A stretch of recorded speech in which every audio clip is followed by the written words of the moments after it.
नमस्कार शेतकरी बांधवांनो, कांदा पिकात एक लागवड झाली आहे 4-5 दिवसाच्या प्लॉटमध्ये आपण व्हिडिओ देत असताना खूप शेतकऱ्यांना, महाराष्ट्रातील तमाम शेतकऱ्यांना एक समस्या जाणवते.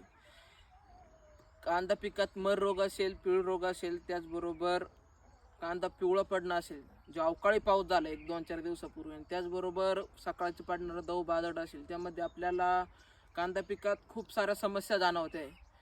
त्यामधल्या ह्या 2-3 समस्या खूप महत्त्वाच्या आहेत. त्यासाठी आपल्याला स्प्रे करत असताना कुठले केले गेले पाहिजे, जेणेकरून कांदा पिकाच्या पीळ रोगातून आपण आणि मर रोगातून आपण मुक्त झालं पाहिजे. तर त्यासाठी आपल्याला फवारणी करत असताना खूप महत्त्वाची फवारणी घ्यायची. GSPचं व्यासपा नावाने मार्केटमध्ये उपलब्ध असलेलं स्कोर आणि टिल्टचं जे कॉम्बिनेशन येतं, दोन्ही मॉलिक्युलचं प्रोपेनोकॉनॅझोल आणि डायपाकोनॅझोल, त्याचा वापर करायचा साधारणतः सॉल्टर पंपासाठी 20 ml. जे जिओ लाईफचं जे टॅप्सिल येतं त्याचा वापर करायचा साधारणतः 3 गोळे. आणि त्याचबरोबर केरॉनचं जे ओनिटॉन येतं त्याचा वापर करायचा आहे सॉल्टर पंपाला 50 ml.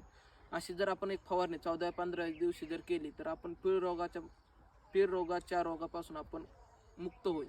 त्याचबरोबर मर रोगाचा प्रादुर्भाव आपल्याला जर वाटत असेल, जबरदस्त कॉम्बिनेशन वापरायचं आहे.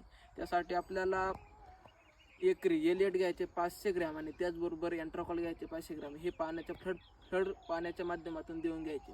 अशा पद्धतीने जर आपण कामकाज केलं तर कुठल्याही प्रकारचे कांदा पिकात पीळ रोग असेल, मर रोग असेल, तर यापासून आपला बचाव होऊन आपण आपल्या कांदा पिकाचे खूप सारी डेव्हलपमेंट करून येणाऱ्या काळामध्ये आपण चांगलं उत्पादन घेऊ शकतो. नमस्कार.